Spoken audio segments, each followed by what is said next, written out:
I probably should have prepared some remarks, but I'm just going to talk. I don't know. We'll see. But I don't know. Being in the game business as long as I have, it's I don't know. I always feel a little self-conscious. Like, you know, one day games are going to be really big. You know, I always want to come out and say that. But now it's hard. You know, I was in this room 2 weeks ago for PAX.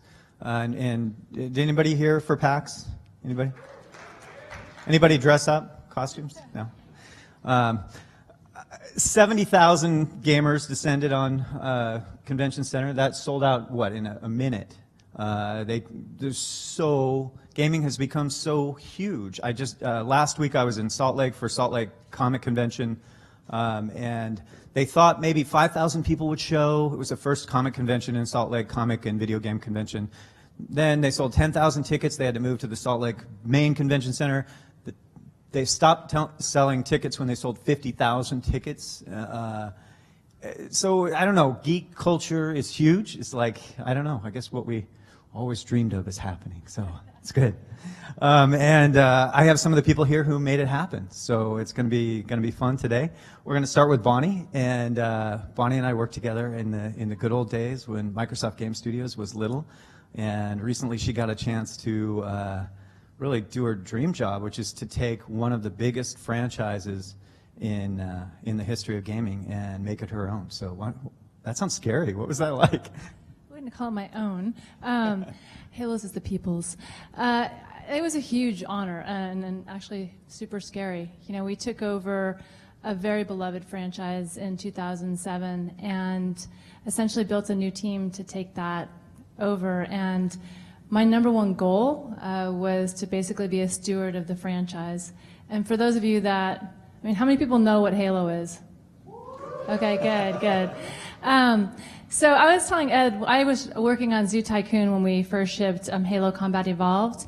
And 6 weeks before the game, we released Fall of Reach, which was our first novel, which talks about Master Chief's origin story. I've never played Halo without knowing that John was kidnapped when he was 6 years old. The universe is beloved to me, and our goal is to continue to create great games, which I hope we did with Halo 4, but also expand the universe. I don't know if you saw, we just announced a Spielberg television series, which will be coming up soon. But our goal is to make this universe as beloved as it is to us gamers, to everyone, and then keep making amazing games. Great. And Glenn, you're, you know, with DoubleDown Interactive, kind of one of the amazing game industry success stories that we have these days. And you were there when there were, what, 8 people? And about 8 people, and that was way back in, you know, late 2010. Right. And not long after you sold for $500 million, is that right? Yeah, it was just, you know, it was something we wanted to do. 14 months into it, it seemed like the normal thing to do. You know, we were you know, the video is really funny there because it literally, our company started out 3 founders, literally in someone's attic, and then finally moved to a building on Lake Union that had rats in the bottom of the floor of it, and you drop a ball on the floor of it, and by the time it hit the wall, it would put a dent in it because it was so leaning. It was just amazing. But it was, you know, we were started by guys that had game company experience, but weren't necessarily great game developers, but knew how to run a business, had a passion for games, and saw what some companies were doing with virtual currency and said, hey, let's take that to these casino-style games. For one, because we may not be great game developers, but we know that there's a giant market out there for people that want to play these games. I was just telling these guys, I was on eBay this weekend, and you can buy a 400-year-old D6, which is a 6-sided dice, right, or 6-sided die, from 1,600 years ago. So the type of games the games you would expect to find in a casino have literally been out there for, it seems like forever, the beginning of time, or as far as the beginning of being able to roll a dice, right? And so we took that game concept and brought it to Facebook first, and then later on brought it to mobile devices, both with Apple iOS and Android as well, and have taken our game expertise, our casual game expertise, and brought it to this casino style games, and had a lot of fun at it. And yeah, we got bought by a company called IGT about 1.5 years ago. IGT is a manufacturer of real world slot machines. And so they've got all this great, incredible content that the real world has been playing, the real money world has been playing for years, and we now allow them to bring it onto the virtual world. So on mobile devices, on Facebook, and it's not gambling at all. You're just playing it for fun, and that's a lot of fun for us to do. So you have these, big companies making massive games, and we'll talk about that. You've got new markets for gaming that are becoming huge, Facebook, mobile, but you also have a new style of game developer that's evolving. And David, you were working with those developers when you were running the portfolio for Xbox Live Arcade, and then for some reason decided to go do your own. Talk about that. Well, partly I just, myself and my co-founder Daniel Cook, we really wanted to be able to experiment with original gameplay mechanics and try to make new things that the world has never seen before. And it was in my position, I couldn't even do that. It wasn't my job to be a developer. In his position, he was also working for Microsoft at the time. It was difficult to take the kind of risks that he wanted to take, because those, more often than not, when you make an original gameplay mechanic, it's not going to work out. It's not going to be fun, or maybe it is fun, but it doesn't sell well for whatever the reason. And so most large companies, to be fair, for very good reason, tend to be pretty careful about experimenting with either new IP and or original gameplay mechanics. You mix the two together and they get very scared. And we just really wanted to try to do something different. So we created Spry Fox for the purpose of experiment. Essentially it's a lab. Like we just want to experiment and crank out as many original concepts as we can at a time. So even though we have 9 people who work for us full time, and then there's another 7 or 8, depending on the day, that are working on our games at other companies full time as well. So 17 people in total, and yet we're making at any given time 5 or 6 games. Which Microsoft will probably have. I mean, Bonnie can speak to this. Probably 100 people working on one game, right? So that gives you a sense of the difference in scope. And the idea for us being that we will put out, we'll try to put out 2, 3, 4 things a year, and we'll fully expect most of them to fail, right? And the idea being, hopefully one of them hits, and that thankfully has worked out a little bit. So that's why I'm sitting here. We've released about 8 games, and about 2 of them have done, I guess 3 technically have done really well. We have a game called DoubleDown that's been played by about 12 million people. A game called Steambirds that's also probably around 12 million people. And then a game called Realm of the Mad God that was much smaller, but was a cult hit and ended up making a lot of money per user. And one interesting thing about those games is that they're all radically different from one another. So DoubleDown is a really broad-based puzzle game. It's played by 60-year-old men and women, as well as 10-year-old boys and girls. Realm of the Mad God, on the other hand, is basically 14-year-old 4chan users. And they couldn't be more different games. It's a super hardcore shooter. And we've found that presents some interesting branding challenges for us, but it's fun, so we keep doing it. Yeah, and what's amazing is that these little teams, I mean, there's kind of always been little teams in the game business, but the little teams now, through the power of digital distribution, can have an incredible impact on the business. Some of the best-selling mobile games are from really small companies, best-selling PC games too. If you have kids, you know about a game called Minecraft that was written in Java by basically one Swedish guy. So that's really changing the landscape. But Bonnie and I laughed a little when you said 100 people on a project, because I think she'd wish it was only 100 people on a project, right? Talk about the scope of something like producing the next Halo, and also not the scope of the team and the amount of money involved, but also it's about a lot more than just the game, right? Yeah, for us, I wish it was just 100 people. We definitely, we probably have about 300, and then when we're in full production, we go north of that. But for us, it is about creating an amazing gaming experience. But something that's really core to Halo and always has been is its rich fiction and universe. So for us, we have writers and designers, and we try and cross mediums. And Halo is a leader in transmedia, which is something I'm super passionate about. And it enables us to have multiple doors in which to enter our universe. You can enter it through a novel, you can come through live action, you can come through our game. If you do all of them, the gaming experience is better. But it does take a village to do that. So we have a pretty amazing team with people from film background, people from writing for both TV and games, developers, artists from the film industry. And it enables us to really, I think, as gaming goes forward, that the lines of entertainment are going to blur. I think that what is a game, what is passive entertainment, and what is active entertainment are going to start to blur together. And at least I feel for Halo, we have an amazing universe where we can have multiple touch points. Great. And Glenn, can you talk a little more about your business? Because people pay to gamble, but they don't get the winnings, right? I mean, how does that work? What's great about the business model, you know? Well, yeah, I'll talk a little bit about just maybe our company, but also just about the general business model of the whole free-to-play business model out there. And so our model is such that, first of all, our demographic that plays our games are generally women 30 to 70 years old. The midpoint person is a 55-year-old woman and playing our games. And she'll mostly play slots or blackjack, but we also have slots, blackjack, video poker, all the games you'd expect to find in a casino, right? And you'll play us on, as I said, Facebook or on the mobile devices. And the concept is, very much kind of a carryover from the casual game industry. So in the casual game historical download business, you download a game, play it for free for an hour, then it locks up and you have to either choose to pay somewhere between $3 and $10 or $20, and then you own the game for life.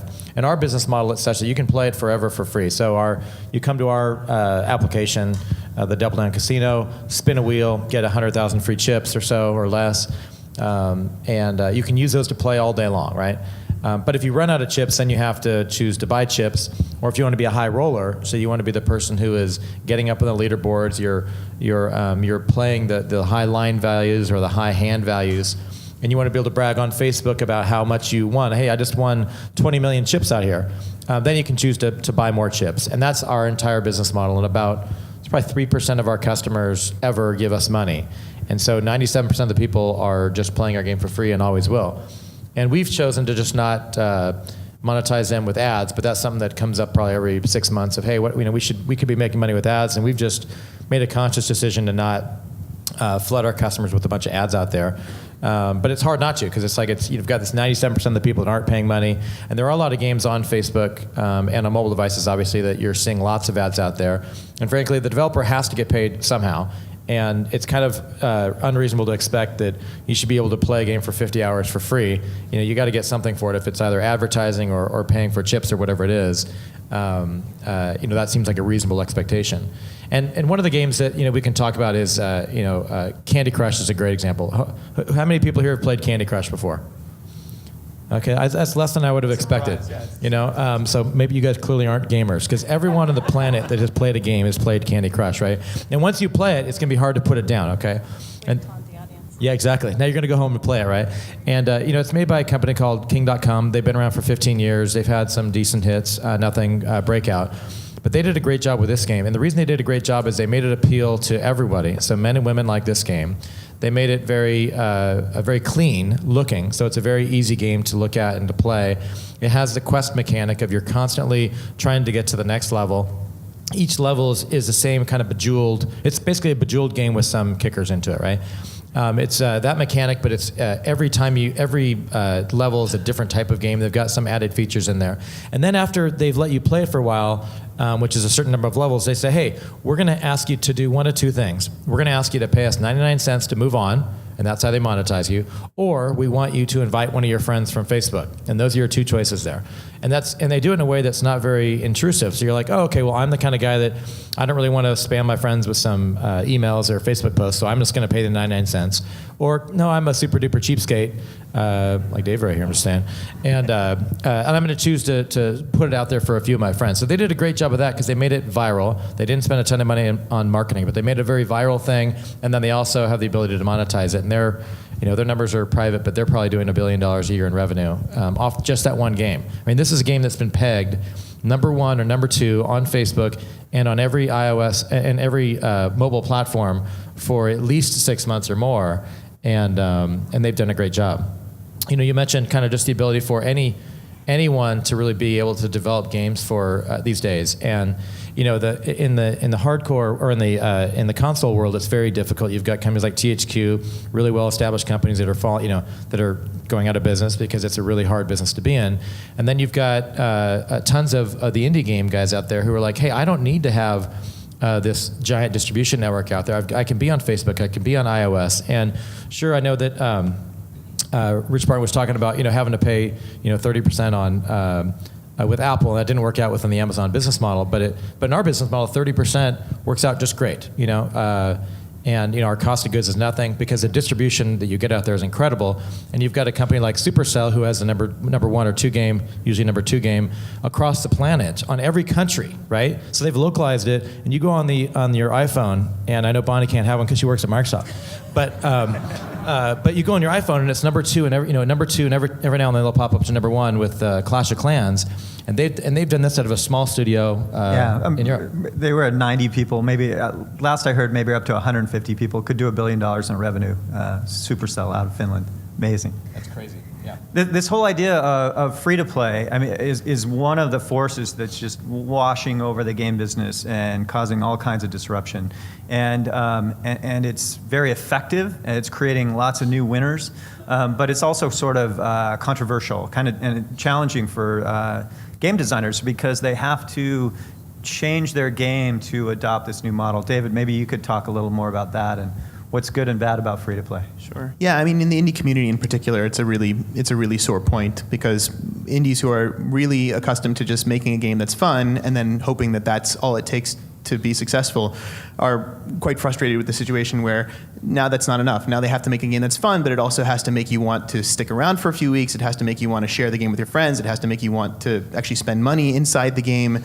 And that's a huge challenge. It's not like saying it's 2 times harder. It's like exponentially harder. And a lot of people, particularly people who creative types who are really good at making something fun, but not particularly good at thinking about the business side of things, are really struggling with this. And so you'll see a lot of anxiety if you read I know none of you probably do, but if you read the game industry press, like you'll every week it feels like there's a new op-ed on how the free-to-play model is evil or it's the best thing ever, and it just goes back and forth and back and forth. And at the end of the day, it really just has come down to our business is turning into it's no longer simply a matter of, okay, there's the creative folks who make the game and then there's the business folks who market it. Now those two sides have to come together and try to figure out how they're going to make something that can be inherently viral and inherently financially successful. So for us, this has been a big challenge because not only are we prototyping original gameplay mechanics, we're also prototyping original ways to make money inside the game and original viral mechanics. And it's hard. We've released a lot of games. I was mentioning before that we had this game Steambirds that has been played by well over 10 million people, but we made nothing off of Steambirds. It was very successful in the sense that a lot of people thought it was fun, but nobody felt like they should bother to spend money in it. So that's an example of where this can really blow up in your face, and that happens to a lot of independent developers. They make a game, and then the exact opposite happens, where you have something like Candy Crush, which could have been made by a handful of people. It doesn't take a studio of 100 people to make that game. It doesn't even take a studio of 10 people to make that game. 5 really good developers could make that game, and it's going to make $1 billion, right? There's a game called Puzzle and Dragon, which I'm guessing I could have made with 2 of my engineers, maybe, like in a period of 9 months or something like that. Japanese game. Yeah, Japanese game. Although it's available here in the States, and definitely worth checking out if you. It's a puzzle game with a kind of a hardcore theme on it. It's fun. Anyway, that game is supposedly making, what is it, $3.5 million a day right now, Ed? Something like that. And I'm not kidding. Like less than 5 people could have made that game in less than a year.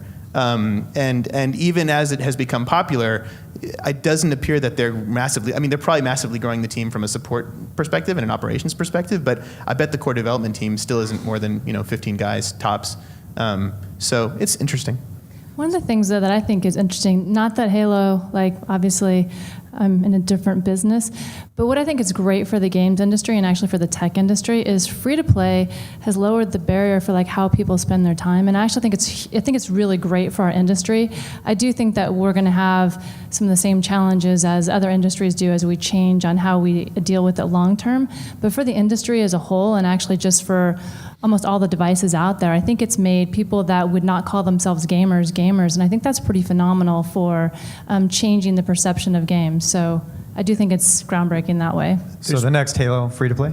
Oh yeah. Right. Yeah. There's one other thing, and for those of you who are on the liberal side of the political spectrum, like myself, will appreciate this comment more than others. In my company, we like to liken free-to-play games to almost a form of progressive taxation. So it's like it was like Glenn was mentioning, you have millions of people playing the game, 97% of them aren't actually paying for it. In the past, as a developer, you would have been furious with that situation because they were all pirating your game, and piracy is a huge problem for game developers, always has been, always will be.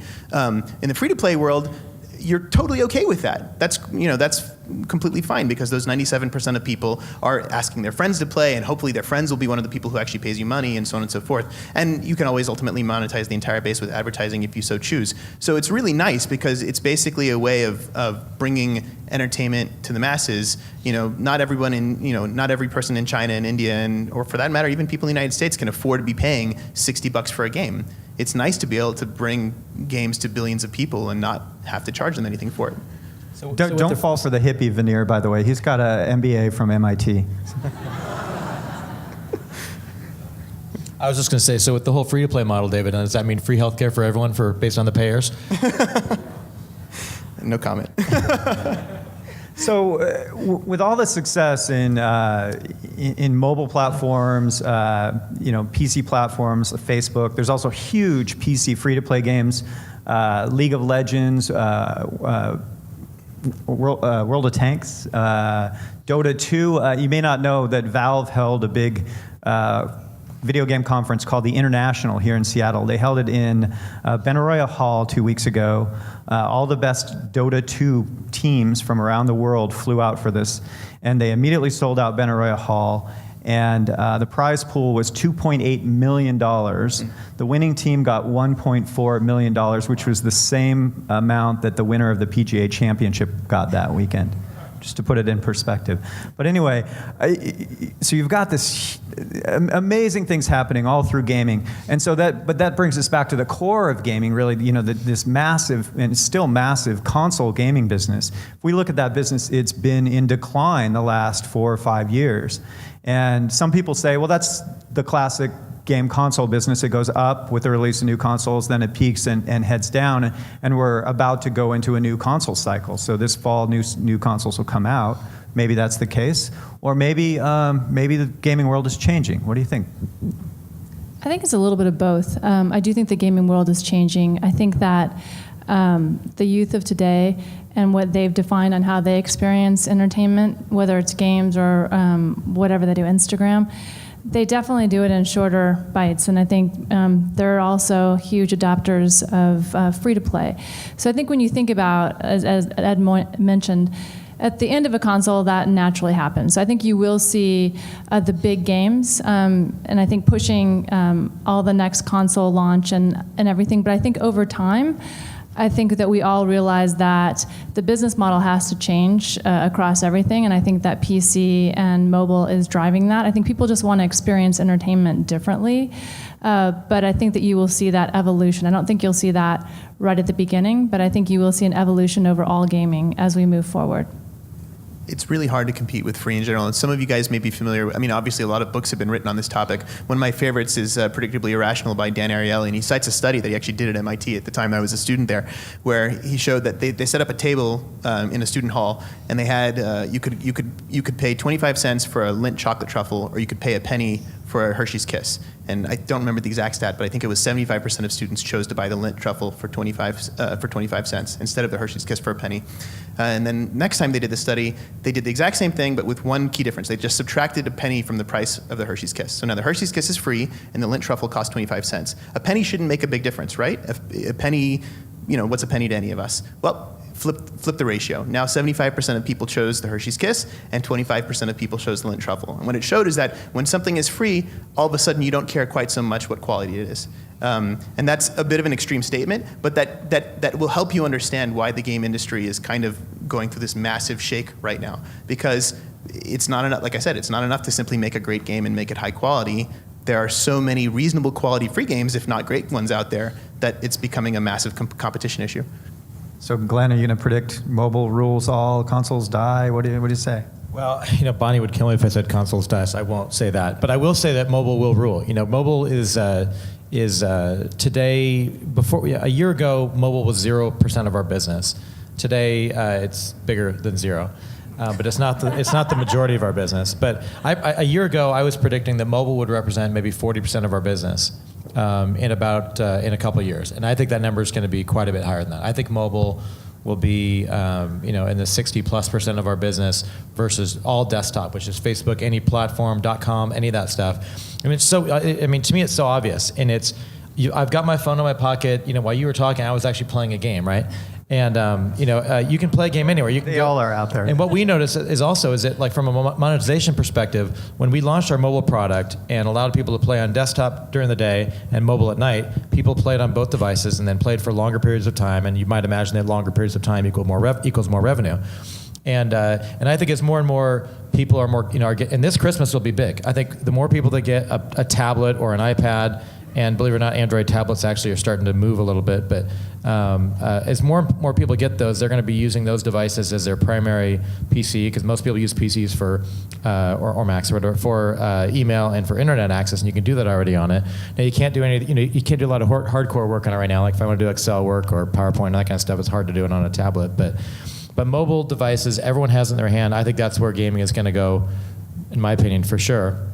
Unless someone like Microsoft and Xbox do incredible things, which they are doing with the devices, to make it, rule the living room, so that at least while you're in that part of your house, or perhaps other parts of it with a remote gaming device, they were able to do more than just play games on it, which is obviously where that trend is going. Hey, Ed, before you jump in on this next one, I just wanted to say, if we do have questions from the audience, just flag me down. Ed's got more to ask, but in just a minute, we'll be able to open it up. I actually want to follow up real quick. Ed, you asked Bonnie if the next Halo would be free to play, and Bonnie, you joked yes. I didn't joke yes. Okay, so that's what I wanted to follow up on. Has the 343 Industries actually explored the free-to-play model for any kind of version of Halo? I think you have to look at the free-to-play version, but as David noted, it's incredibly hard just to take a game and then all of a sudden make it free-to-play, and I think you've seen a lot of people that have failed doing that. So if we do a free-to-play, if we were to ever do a free-to-play, I think we'd look at what the right type of game for Halo. We have the luxury that we have a huge universe. We can do different types of games. But right now, our console game that we're looking that will come out later on is not free-to-play. So you're not closing the door to the possibility? No, I don't think you can. I don't think you can in the gaming industry. So I think that you always need to look at where those options are. Okay, thanks for letting the nosy reporter butt in there, Ed. So if you do have questions, just let me know. You can tell who the reporter is. Yeah, that's good. I want to talk, because there's a lot of business people here, I want to talk a little more about the business of the game business. And I know in the old days when we thought about digital distribution as this holy grail, especially us game publishers, we thought, wow, this would be great. We can bypass the retailer and go straight to the customer, and we'll save money, and we'll make more money. But it's almost like the opposite's happening. I mean, where we have developers, especially in your world, and we have retailers. They're just different retailers. They're Amazon, Google, Apple, of course. And what's getting bypassed is my old job, the publishers. So talk about that. I mean, because publishers, they did, well, I may be biased, but we did serve some important functions. We financed your work, for example. And so how do you finance your work in the indie world? There's no blanket answer. Our company is actually pretty unusual. I'm one of the very few. We're one of the few indie studios I know that's completely and totally bootstrapped. Like, we don't have any money from investors. We basically just did some consulting on the side, used that to pay the bills, and then cranked out experimental games as cheaply as we possibly could until one of them hit and started bringing money to the studio. And that was Tripletown, actually. But a lot of studios they'll do a combination of work for hire, which is similar to what we were doing. They tend to not be able to ever get out of that trap. They're always hoping that they'll make enough money from work for hire for other studios that they'll eventually be able to fund their own games, but they just keep doing more work for hire. Some take money from publishers, and that's still very common. Although the publishing model is changing, publishers realize that, particularly for free-to-play games, it's not enough to have a developer make a great game and then kiss the developer goodbye. Because if the free-to-play game is successful, you're going to want the developer maintaining it and updating it for years to come, potentially. So now it's become very, very important to publishers, even more so than it ever was in the past, to actually strike some sort of financial deal that makes the developer want to stay invested for the long haul. Some publishers have always been better about that than others, but it's particularly crucial now. And so you're seeing deals change pretty substantially. And there's, obviously there are some VC-backed game developers, although not many, because most VCs take a look at our business model and go, oh God, I want nothing to do with that. That's crazy. But what about crowdfunding? You didn't mention that. And there is crowdfunding, that's right, which we haven't taken advantage of yet, but Kickstarter has become a huge source. Actually, there are 3 friends of mine here just just here in Kirkland, just here in Seattle area have used Kickstarter to fund projects anywhere from $100,000 to a couple $1 million. And that's going really well. There's some fear that there's a bubble right now in Kickstarter, and as soon as the first few big developers fail to deliver on their promises, the bubble will pop. I don't know if that's true. I mean, so far, most of the big developers who've taken money seem to have delivered or are on path to deliver. It's not always what they promised, but at least they're delivering something. And so far, there hasn't been a major outcry. And so that's actually turning into a really wonderful source of revenue, not only because obviously you don't have investors or publishers or anyone to answer to, but precisely because it's almost like a market test. If your Kickstarter does really well, it tells you something about the potential for your game going forward, and that's really useful to know. Plus, there's the feedback you get from the community as the game is being developed. I will say this, though. I get questions all the time from other indies about, well, gosh, why do we even need a publisher? And the answer I give them is similar to what I was saying earlier about free-to-play, which is if you're a creative guy and all you want to do is make a fun game, you probably need a publisher. Like, you still need someone to hold your hand and be the adult in the room who teaches you how to actually run a business. If, on the other hand, you're willing to actually learn about the business and make it a core competency of your studio, then yes, I've actually been going around telling people I don't see the point in publishers anymore unless you really need their money, and there are probably better sources of money. Hey, Ed, we have a question back here from Brian Resnick from Index. It was really hard to decide exactly what question I wanted to ask. Everything from Kickstarter and DoubleDown Interactive to free-to-play games. But so you talked a little bit about active versus passive entertainment in the games industry. There's a huge secondary market now. Beyond just the people who play the games and people who buy the games. You've got things like Twitch TV, who are making huge amounts of money. I mean, you just mentioned TI3 and PAX and whatnot. So I actually wanted to know how you guys see esports and competitive gaming and other sort of secondary consumption of video games. How does that affect the industry in general, both from the developer's perspective, but also specifically talking to like the free-to-play model and how these sort of secondary components affect how developers develop their games?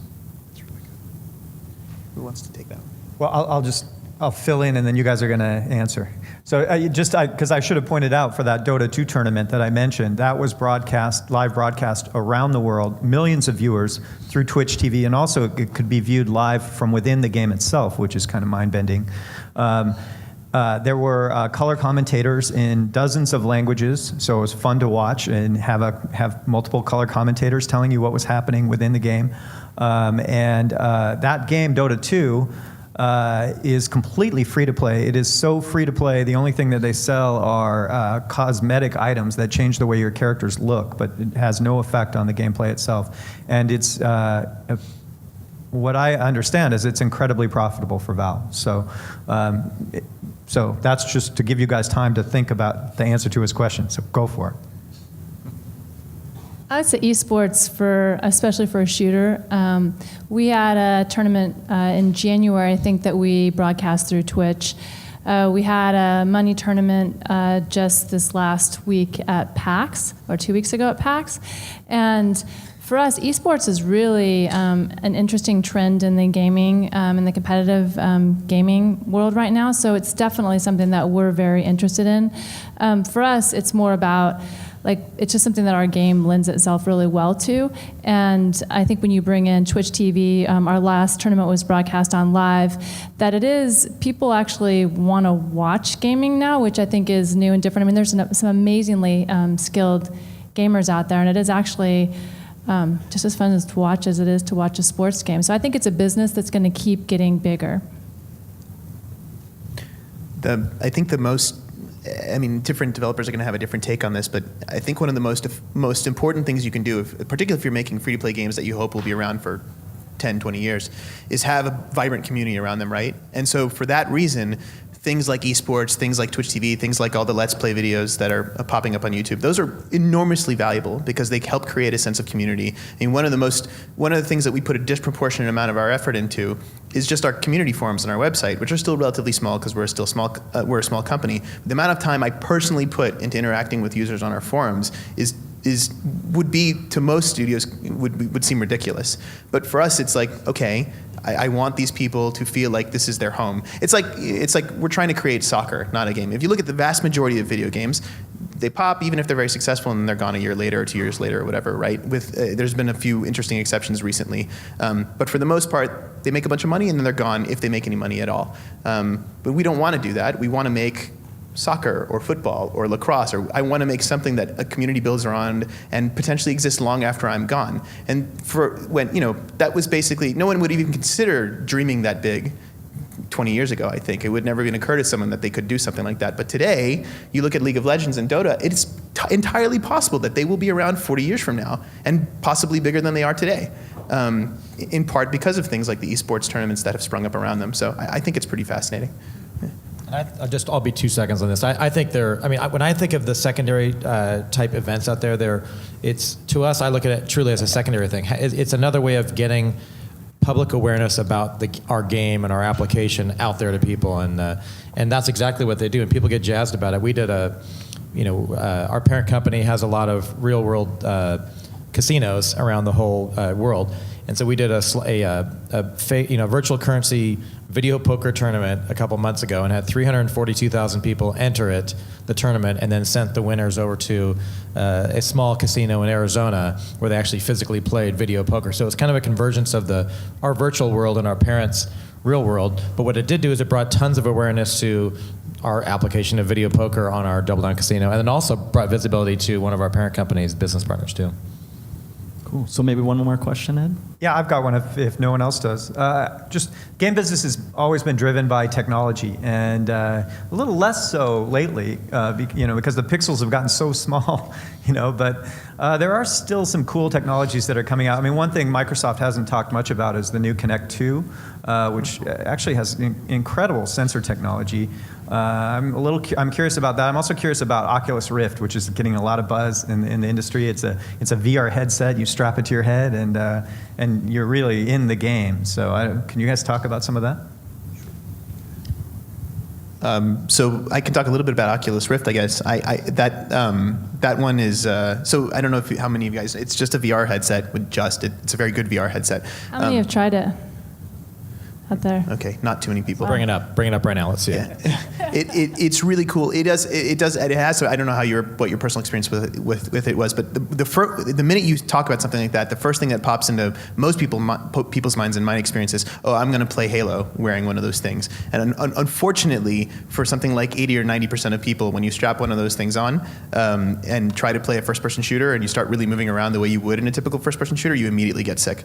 It's very difficult. I'm sure that's a problem that will be solved at some point. The first generation Oculus Rift will not solve it like that. So but there are other scenarios that work very well for it. You can imagine any gaming experience where you're not whipping your body around in a different direction than your head is going, which unfortunately is most first-person shooters, that could potentially work very well. And so, imagine driving a tank where the tank is moving very slowly, and for the most part, it's just your head that's turning around. Okay, that's fantastic. And you could easily imagine an incredibly immersive situation where you're sitting on your couch, but you pretty much feel like you're driving a tank, going around blowing stuff up. And in my limited experience playing a shooter where I purposely did not allow myself to move too much, it was pretty amazing. You find yourself doing things like, oh, there's a magnifying glass on that table. Let me lean over and try to look into it, And when you actually can look into it and see something through it, your mind just explodes. So it's pretty cool, and I think it is the future for our industry. I just think, as opposed to 1 or 2 years out, we may be 5 or 10 years out. I don't know, but definitely pretty amazing. I guess I'd just say that since gaming is such a giant part of the technology ecosystem, meaning that if you're looking on Facebook, a majority of people that are on Facebook are playing games. A majority of people that have a handheld device are playing games on them. That gaming overall is going to be a big giant driver of technology innovation. You've got the hardware manufacturers calling the bigger companies, and we're not a bigger company like a big company. We're 200 people, but we're a bigger company, and trying to get us to be able to maximize the use of their new hardware devices that are coming out, right? And in the free-to-play model, where you've got games that are developed very quickly, we can build an easy skin of one of our games in 3 weeks. A really long-term project for us is about 9 months, right? So our developers are always working on new not necessarily bleeding edge, but certainly cutting edge technology, advancements in the way that we use HTML5 across any mobile device out there. So we're looking at technology, using it in ways that have never been done before, and that I think is truly, and that's not just us, that's really the gaming world overall. And so I think gaming is a giant part of the technology, meaning hardware and software ecosystem out there. Yeah, I'd agree. I mean, I think that agree that right now where it is, you could not play a shooter. I think that any time that we have things that are changing and technology that are changing the way games play, I think it actually will evolve over into other places. You look at smart glass, you look at Kinect, you look at touch. All these things have changed the way we actually do real things besides games. Not that games are a real thing to me, but maybe not to everyone. I think the Oculus Rift there are some games, like you said, like, I don't know if people played like Gone Home, that would be cool. There's types of games that'd be very cool. But I also think, I look at it, how do you move technology forward, to your point, where, and gaming's driving that. So I think right now, I'm not sure I'd put that big old headset on and let anyone film me, but I think it's really cool where it's going. We're out of time. Thank you so much, you guys. Rock on. Thank you. Thank you, guys. Great stuff.